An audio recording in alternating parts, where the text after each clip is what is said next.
Para kaum dangu, wilujeng tepang dangu sareng acara matuh dongeng enteng pangbeberahmana. Mangjaya sapara kanca bade neraskeun hanca dongeng muka tunda, ieu dongeng karangan Koswara.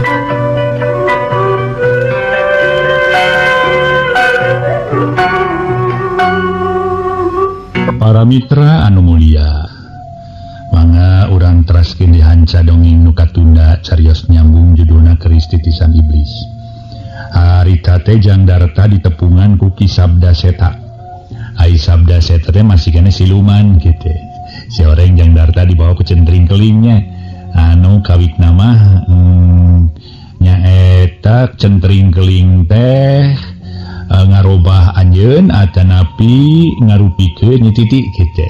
Nuawi Jangdarta kersa diancanak, namun si orang centring keling dibawa ke guha. Mangga urang teraskeun. Jangdarta nepi ka nyempod ka sisi guha bari jeung hatena mah geus kokompodan. Sok sieun eta makhluk nu ngaku ngaran Sabda Seta teh mamaksa ka manehna pikeun kabur ti dinya. Seta, kula kudu milu jeung anjeun nya. Ka mana? Rek dibawa ka mana ku diri anjeun teh? Andika hayang ngajak ke balitungan jeung pihak Sukmawati li? Bener? Andika hayang ngarebut keris titisan iblis nu di manehna li? Bener? Jadi anjeun rek mawa kuring ka Nen Sukmawati ka gedongna di Pasir Samojak itu? Bener. Hayu, daek moal. Anjeun tacan ngabejakeun. Di mana ayana Nen Sukmawati?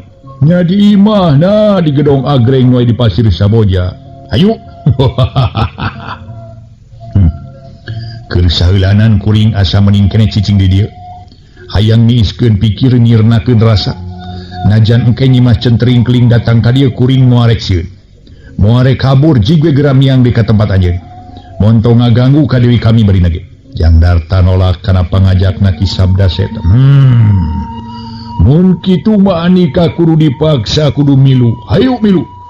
Ki Sabda Seta leungeunna geus ngaragamang rek newak leungeun Jangdarta.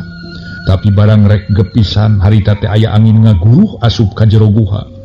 Bareng jeung kitu jeleg hareupeun Jangdarta jeung Ki Sabda Seta geus nangtung nyimas centring keling dina wujud persis siga Nyi Titi. Seta, montong ngaganggu jeung Jangdarta sia.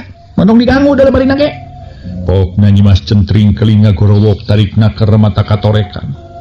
Gerakan Ki Sabda Seta jadi kanteng. Tetulus rek ngabedo leungeun Jangdarta gancang nangtung. Saterusna meneleng nulak cangkeng bari panon molotot ka nyimas centring keling. Nu keur manehna mah apaleun kana tangtungan eta wanoja najan mangrupa saurang mojang gelis. Ngaku ngaran Nyi Titi atawa salin wujud jadi Nyi Titi manehna nyaho eta teh sanya nama nyimas centring keling adina Kangjeng Ratu Prabu Cakrasena. Poki Sabda Seta ngomong bari panon ngaburileng ka diri nyimas centring keling. Nyimas centring keling, syukur anjeun ayeuna geus datang deui. Geus balik ka mabatuan anjeun di dieu. Montong ngomong sangeunahna sia siluman. Kami mah Nyi Titi deuleu lain nyimas centring keling sia. Tema Nyi Titi mamalihan mu ngabejakeun atawa ngaku ngaran manehna kaayaan manehna nu sanyana. Bangsa manusia atawa siluman sejen manu bodoh jeung nu belegug nu balilu kana tangtu moal percaya kana omongan nyimas. Tangtu bakal nyangka nyimas teh Nyi Titi. Tapi ari kula mah beda deui atuh. Anjeun tangtu nyimas centring keling. Kurang ajar sia. Halik sia nyingkah ka ditu geura kabur. Geura ingkah ti dia barina ge tinggalkeun diri kuring. Kuring mah sangeuk deuleu diganggu ku andika teh. Jadi nyimas keukeuh ngakukeun salaku Nyi Titi bebenena Jangdarta? Memang bener kuring Nyi Titi make kudu ngaku nyimas centring keling sagala rupa barina ge. Tuh bisa. Najan kumaha nyai teh nyimas centring keling. Lantaran Nyi Titi mah ayeuna aya di gedongna Nen Sukmawati. Geus lah nyimas ulah loba omong aku we. Ngarah urang teu katutuluyan pasea. Ayeuna mah hayu anggur urang ka nagara patali Kangjeng Raja ngantosan kasumpingan salira. Oge prayogi kauninga ku nyimas yen Nen Sukmawati tos aya di ditu aya di nagara. Nen Sukmawati aya di nagara siluman? Bener. Tadi sore aya di Pasir Samoja. Ayeuna mah aya di ditu, aya di alam siluman, aya di negara. Lain bae titi palsu nusanya nama. Nyimas centring keling harita ngarasa reuas jeung ngagebeg. Tapi oge Jangdarta sarua barang ngadengi omongan Kiseta. Komo Jangdarta beuki tamah kaheran-heran. Lantaran ceuk Kiseta cenah nyititi nu asli teh geus aya di gedong Den Sukmawati di Pasir Samoja. Mun kitu mah beuki yakin yen nyititi nu ayeuna aya hareupeuna teh. Taya lian Nyimas centring keling. Komo apan omong-omongan Kiseta ngayakinkeun pisan. Nyebut Nyimas centring keling mana kitu ge bener Nyimas centring keling lain nyititi. Jabat eta ngagebegna ku nyebutkeun yen Den Sukmawati di karaton alam siluman. Geus eueuh ti imahna di gedong nu aya di Pasir Samoja. Beuki ngadatangkeun kaheran jeung kapanasaran keur diri Jangdarta. Naon sababna aya di ditu jeung naha keris iblis dibawa atawa henteu. Di pihak saja nyititi mamalihan nu sanyatana. Nyimas centring keling salila-lila mah molotot ka Kiseta. Ngarasa amok peda disebutkeun nyititi aya di gedong Den Sukmawati. Amok deh ku terus-terusan nyebut Nyimas centring keling jeung ngajak niang ayeuna keneh pikeun mulang ka nagri siluman. Nu matak haok ku Nyimas centring keling ngambek tarik naker. Ka Kiseta dibarengan ku nafsu nu ngabebelah. Seta, gancang ingit sia. Aing geus teu sudi neuleuh maneh aya di dieu deuleu. Teu bisa Nyimas, mangkaning Nyimas diantosan di ditu ku Kangjeng Raja. Ku kituna hayu Nyimas, hayu urang mulang ka nagara. Kalayan di Jangdarta kudu dibawa sebab Den Sukmawati palayeun tepang. Hayu Nyimas. Kurang ajar sia. Seak celeng Nyimas centring keling dina wujud nyititi mamalihan keneh. Harita ngagajeleng ngirimkeun serangan ku jalan ngagajeleng. Najongkeun suku kana beungeut Kiseta tarik naker. Tapi lain ge kisabda Seta siluman andalan Kangjeng Raja Prabu Cakrasena. Mun kudu eleh kitu bae. Siung jeleng manehna ngagajeleng ka luhur. Des sirahkeun kana langit kuha. Berah nepi ka molongo ngawag. Kiseta kebat keluar. Celek nangtung luarin kuha bari ngagorowo. Nyimas centring keling. Hari nyata anika hayang tarung rebutan umur bito tama jeung kula. Hayo gerak keluar di daguan ku kula di dieu. Hayo keluar ngarah laluasa gelutna di luar mah. Eueuh nu ngahalang-halang. Dagoan sia kurang ajar. Celeng Nyimas centring keling keluar. Cedeg mincak lemah nangtung hareupeun Kiseta. Bari kaayaan geus salin wujud robah kaayaan Nyimas centring keling sagemblengna. Sedengkeun Jangdarta nu aya di jero guha pada ninggalkeun ngarengha panjang. Teu sangka dina mangsa ayeuna dirina baris ngalaman atawa nyaksian kajadian nu sakitu ahengna. Kisabda Seta apan ngagajeleng ka luhur nepi ka langit guha tobros nu saterusna mangagajeleng kaluar tur kadenge kumaning hawar-hawar sosoak Kiseta ka Nyimas centring keling. Lantaran kajurung kurasa panasaran para wargi sadaya. Nu ngagalura dina jeroin dadana Jangdarta terus ngarayap. Kaluar hayang nyaksian habaris aya kajadian naon. Antara Nyimas centring keling jeung diri Kisabda Seta di luarin guha. Najan bari jeung hararese, najan bari ngoronang lempang atawa nangtung teu bisa. Teu burung Jangdarta culuk kana sungut guha. Didinya para mitra manehna diuk dina batu lempar dina bibir guha. Bari paneutupna ngawaskeun kaduduaan anu keur nangtung pahareup-hareup. Panonama harita gijisik sababaraha kali bisi salah tetenyoan tapi dah henteu. Yakin naon nu kumanehna katempo memang kitu kanyataan anu sanyana. Tetelana keresangtaan manehna jeung omongan Kisabda Seta teh jadi kanyataan. Nyititi nu katempo geulis tur sagala rupana persis siga nyititi nu jadi bebene pamepes hate. Panutan kalbu panyileukan mana kanyataan nama aya nya bener Nyimas centring keling. Nyimas centring keling ngajang gelek aina dina wujud asli, pikagilangeun pikasieun lir ibarat kedeng permoni, ngan lain nemongkeun dina wujud ukur sirah wungkul, ayeuna mah nangtung siga jalma biasa, ngan buukna panjang ngarumai meuni gimbal, katamah-tamah beungeut pikasieun panon celong tapi sekit ngagebur, urungan atuh para mitra sadaya, malah mah para wargi sadaya, atuh jadi harita ge memang, atuh palebahun tu nasihung bung loroba nasihung matak pikasieun matak ngadatangkeun rasa keun ngan lain ke dirina nu geus kapatri ku pangarti ku aki-aki tabrik mun sieun kitu bae. Dalah mun ayeuna manehna teu keur kakeunaan ku wisaya pangawasa Nen Sukmawati anu kiwari dirina keur leuleus lungse taya tangan pangawasa kana tangtu dirina bari semaju tarung anggeus-anggesan jeung Nyimas Centring Keling. Hanya ka dirina keur keuna ku apes teu bisa nangtung-nangtung acan. Jabati kitu itu haur koneng jadi anelanana nu tadina baris dipake anelan nun meunang kararepet geus beunang dijabal ku Nen Sukmawati. Ku kituna ayeuna manehna tibang ti bisa ngalalajuan anu baris tarung susuganan Ki Sabda Seta baris unggul ngarah dirina bisa engke nganyahoankeun ngeunaan Nen Sukmawati jeung rek nanyakeun sanyana di alam siluman keur naon Nen Sukmawati. Oge nahanya nyetiti geus aya di gedongna Nen Sukmawati di Pasir Samoja.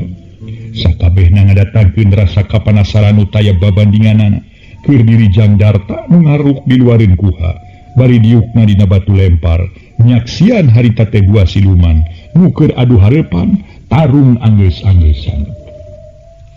Di pihak sejen Nyimas Centring Keling jeung Ki Sabda Seta duanana oge bener-bener geus dikawasa ku nafsu amarah anu ngabebelah. Utamana pisan dirina Nyimas Centring Keling nu boga rasa asa dimuhak campelaku dirina Ki Sabda Seta. Duanana siga nu bener-bener geus sayaga pikeun siri serang pikeun nangtukeun bara mana nu unggul jeung mana nu bakal kasoran. Seta, jadi bener Nen Sukmawati geus adi karaton. Bener ayeuna keur dikerem di panjara racun panjarangan. Jadi panjara racun? Bener. Naon sababna? Pantes tu manyaki lantaran Nyimas Centring Keling teu apal kana lalakonna. Manehna teu nyahoeun yen Nen Sukmawati geus ngabohong. Nipu kakang jeung raja ku jalan mikeun seba lain anu dipikahayang. Jadi Nen canyaho lalakonna? Bener canyaho? Bongan atuh Nyimas mah ulin wae. Jadi tinggalin ye ilmu pangaweruh ye. Sedang sing saha nu meunang informasi eta baris jalma nu pangyahona. Nyimas mah ulin wae tinggalin informasi atuh. Wah, tinggalin zaman nu kitu teh Nyimas.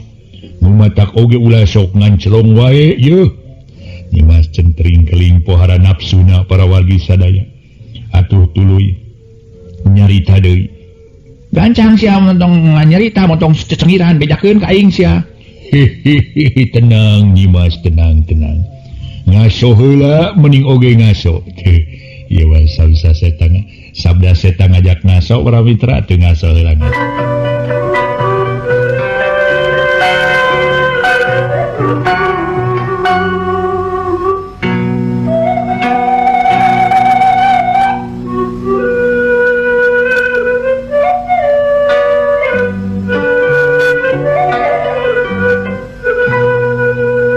Wargi kaum dangu harita para mitra sadaya Nyimas Centring Keling atuh kacida nafsuna manehna nepi ka teteh nyerag sagala rupa. Lantaran Nen Sukmawati mikeun tumbal dina peuting kamari lain inah nu dibikeun. Ieu mah ngadonyi euis geus lah panjang lebar mangke di ditu. Nganu tetela Kang jeung raja hoyong tepang sareng Nyimas. Nya kitu Nen Sukmawati manehna hayang tepung jeung Jangdarta. Lumatak hayu urang ka karaton sakalian Jangdarta bawa. Aing dina ini tak ka karaton teu kudu bareng jeung maneh. Seta, cik we geura balik ka ditu montong maksa barina ge. Mun kula maksa, kurang ajar sia. Mun maksa sarua jeung sia hayang narima warahan ti aing sia. Buk Nyimas Centring Keling ngirimkeun serangan ngaruntui dina gerakan hujan silantang. Karena beungeut Ki Sabda Seta tapi lep Sabda Seta ngelok ka handap. Barang jeung kitu leungeunna mata deus keuna kana gado Nyimas Centring Keling. Atuh kontan Nyimas Centring Keling ngagoa. Blak labuh nangkara. Gancang Ki Sabda Seta diburu maksud rek langsung ditajong beungeutna ku sukuna. Rikat leungeun Nyimas Centring Keling meta bari dampa suku Ki Sabda Seta. Harita keneh geus cunuk kana beungeutna rikat dirampid tuluy dibedo bari jeung dipurilitkeun. Waduh ampun aduh. Ayeuna mah Ki Sabda Seta kokoceakan. Sukuna langsung diputerkeun ku Nyimas Centring Keling geus kitu dibedo des langkah kana ditajong beakar. Atuh Ki Sabda Seta kokowowongan. Kalayang berulabuhkeun bari bujurna ditayong sata karena kunyimas centring keling. Langsung humarurung gancang diburu tapi peladug waruga ki sabda seta di bulan ku haseup kanal belesat eta haseup kebosas-bodas kanal ngalayang ka luhur. Tug nepi ka ngilesna teu katempo lantaran geus jauh. Nyimas centring keling nyusutan kesang nu maseuhan kana beungeutna. Jung nangtung bari nulak cangkeng ngerasa sugema hatena lantaran geus bisa ngusir nita. Titah ini kadiri ki sabda seta. Kita burung bisa kabur sia ngajago hirup teh sia. Kurang ajar sia. Nyimas centring keling harita kukulutus. Sanggeus kesang tuus amekan geus normal deui. Kamek geusirna saterusna nyimas centring keling malik ka tukang. Poharanga kebeg lantaran di lawang kuha geus aya.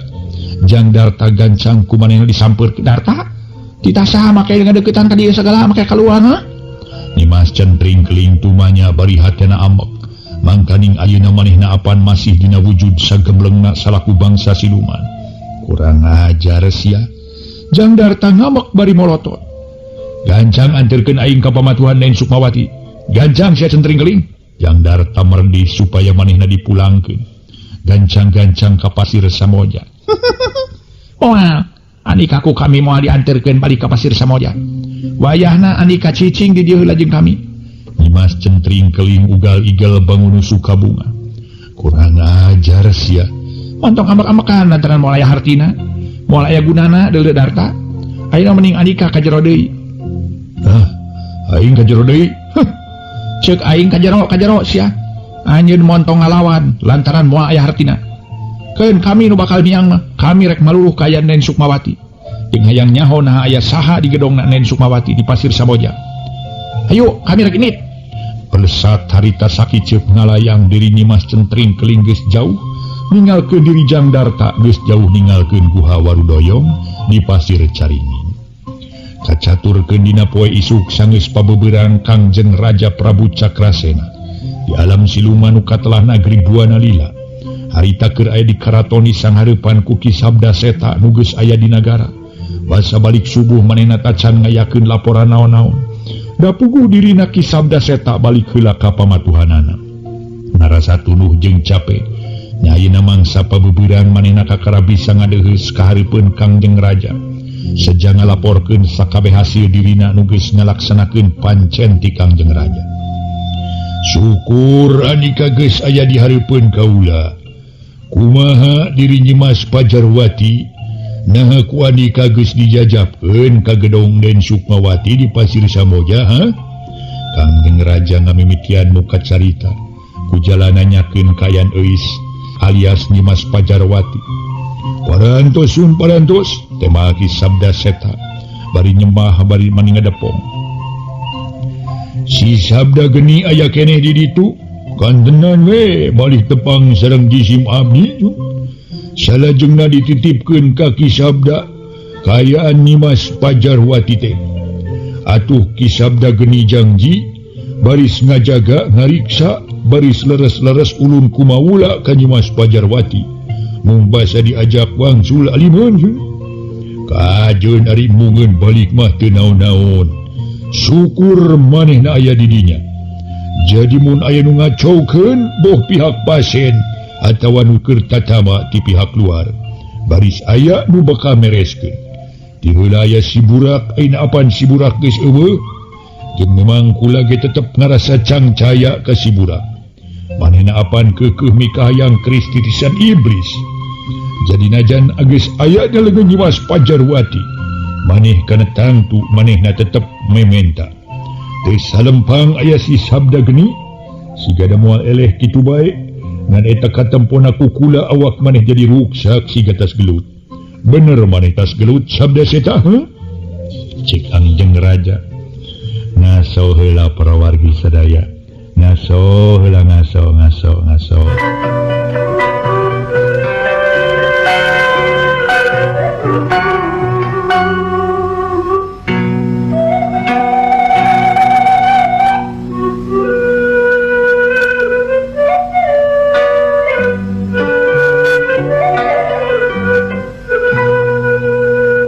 Mitra kaum dangu Atuh para wargi sadaya ditanya ku Kangjeng Raja Ki Sabda Seta anggur ngeluk tungkul bangun anu bingung pikeun ngajawabna.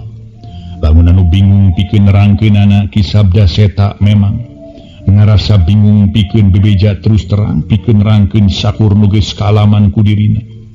Ari ngabohong da bisi awal akhir kanyahoan yen manehna ngabohong. Kana tangtu Kangjeng Raja baris ambak. Ari terus harita terus terang. Yen manehna tarung atawa gelut jeung Nyimas Centringkeling sieun diambak deui ngingetkeun yen Nyimas Centringkeling teh apaan adina Kangjeng Raja. Nu matak uleng maniparna naker Ki Sabda Seta ngahuleng. Ngarasa kitu kumaha kieu kumaha. Kitu salah kieu salah. Nete semplek nincak semplak. Kangjeng Raja Prabu Cakrasena ngarasa heran nempo Ki Sabda anggur ngahuleng. Bari tungkul nu matak pok ditanya. Oi. Geuning kalah ka ngahuleng kalah ka tungkul. Eta sirame adek kana ubi naon sababna ha? Naon sababna Ki Seta pok bejakeun aya naon? Bejakeun teu kudu susah-susah teu kudu bingung-bingung. Ki Sabda Seta tangga sakedeung ret ka Kangjeng Raja. Si horeng masih kene antep neuteuk si hor mancrong ka manehna. Antuk ngatungkul ngerasa ajrih atuh da kuteutepan Kangjeng Raja. Nu sakitu hurung ngakebur najan kitu Ki Sabda Seta ngawani-wani maneh ngajawab dibarengan ku sorang ngageter ngadegdeg. Nun Kangjeng Raja dibayun jisim abdi nedasi hapunten tina samudaya kalepatan sinareng kanunuputan. Rumaos jisim abdi ageng dosa kasalira. Sanuk-sanuk menta dihampura. Hari soal kesalahan mah ya teu kudu silih tuduhkeun buah kula gede kasalahan ka Andika. Jeung na deui ari Andika kawas jeung sahabae make jeung kudu sasadu menta dihampura sagala. Manggeus pokona di antara urang mun aya kasalahan urang silih bebaskeun urang silih lubarkeun. Kasalahan urang euy. Numawi bilih ngalebatan di sim abdi ayeuna kasebat kalepatan ageng kaulan. Soal gede leutikna kasalahan kumaha urang nu nganileina atawa nu ngajenana. Jeung deui naha palebah mana urang mitenanana eta kasalahan ye. Kumaha kaayaanana jeung kumaha gekanana duduk pasoalanana. Kumaha dina seuh-seuhanana. Pok atuh bejakeun ha aya patali kumaha perkara kasalahan Andika ka kaula. Yeuh nepi ka beungit Andika jadi ruksak. Raca kitu sigatas gelut. Kangjeng Raja harita teh mangkin ngerasa panasaran. Jabati ngerasa keheul pedah Ki Sabda Seta lila naker. Hararese naker rek tuluy terus terang. Cedok Ki Sabda Seta nyemah bari hormat naker. Geus kitu pok ngomong lalaunan tapi jelas ngeunaan nu diucapkeunana. Mun Kangjeng Gusti jisim abdi laras pisan tos gelut nanging jisim abdi aya dina kakasoran. Karubaos jisim abdi eleh gaulanu. Oi nyerakeun kawas lain pangkat senapati. Nyerakeun kawas lain pangkat siluman. Nyerakeun kawas lain jadi tameng dada kaula. Moanya Andika nepi ka eleh gelut. Mun kitu mah Andika kudu nambah deui pangarti. Utamana dina widang Tata Yuda dina widang Bitotama. Ulah kitu ngerakeun ka bina-bina. Marukan teh kumaha? Bupina sanes jisim abdi nuhana pangarni. Girang maher dina widang Tata Yuda mung ieu mah pedah we. Nu jadi lawan saluhureun jisim abdi ilmu panemuna. Luka deh mun jisim abdi nuju ka ayan apes kaulan. Pinter ngomong maneh ha. Dengekeun ku Andika Seta rek gelut jeung saha sabae ge rek jeung saha ilmuna kumaha ge batur moal rek ngaributkeun. Nganu tetela Andika geus eleh jadi teu kudu neangan alesan nu dijieun-jieun. Ceuk basa Malayu mah jangan mencari kambing hitam ha. Kahardos gaulan. Jadi nu penting mah Andika kudu beuki ningkatkeun ajen diri tahapan Bitotama. Sangkan Andika mun kajadian tarung jeung saha bae ge Andika aya dina kaunggulan. Moal kitu atuh jeung keok bae kadengena teh Andika mah. Terus gaulan nun sumuhun mangga nyisim abdi bade ngesdongkeun senjatumut kana kasauran salira gaulan najan bari jeung ngarasa wegah teu burung ki sabda seta ungeuk jeung janji baris turut kana kasauran Kangjeng Raja lantaran mun manehna ngalawan kana tangtu baris meunang hukuman atawa sakurang-kurangna baris dibenduan ku Kangjeng Raja. Padahal mun Kangjeng Raja uningal mah jeung sahasanya nagelutna ki sabda seta sigana mikir dua kali muarek ngomong seperti nu diucapkeun ayeuna. Ngaso heula para wargi, ngaso heula ngaso.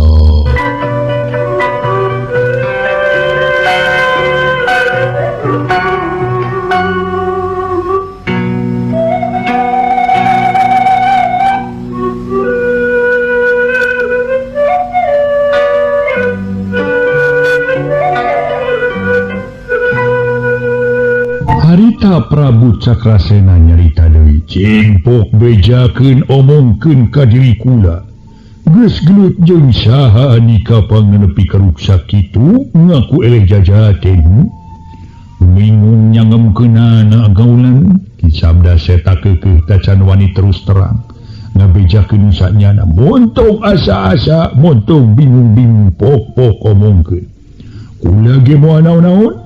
Kangjeng Raja nyentak bahwa ningku ngarasa keheul pantes rek keheul jeung jengkel daki sabda seta hareresenaker rek ngomong luyu jeung pananyati banihna moal naon-naon upami nyisim abdi terus terang gaulan moal naon-naon moal benu itu geura moal anika kudu ningkatkeun ajen tahapan ilmu bela diri atuh pikeuna andika kudu bener-bener ningkatkeun ajen diri mangga ayeuna ku nyisim abdi bade disangemkeun pok omongkeun geus gelut jeung saha andika munten sakali deui nyisim abdi barantos batelak sinareng nyimas jendring keling duang rai kutan be Kangjeng Raja nepi ka ngagempet mangkaning keur nginum atuh prek gelas pepeus damurag kana ubin cai awur-awuran untung teu kabesekan oge Kangjeng Raja panon mureleng kaki sabda seta bangun hayang sidik jeung hayang tetela kana kaayaan ki sabda seta nu diukareupeunana sedengkeun hatena antara heran jeung amek pagaliwota ngajadi hiji barang jentre omongan ki sabda seta nyebutkeun geus gelut jeung nyimas centring keling nu jadi adi. Demi kayan ki sabda seta murungkut kawas beueuk kemenang mabuk kuuk cenah kawasna bakating ku sieun kawas kuuk komo kareret ku juru panon Kangjeng Raja nepi ka ngekibrig awakna panon bolotot teu ngiceup-ngiceup ngadatangkeun kareuwas nu lain lumayan sok sieun Kangjeng Raja nibankeun hukuman nu berat sok sieun Kangjeng Raja eueuh hampurana ka manehna mangkaning manehna apal pisan yen Kangjeng Raja Kanyimas centring keling pohara dedeukna poharanya ahli lantaran adi kesmanihanana waktasna seep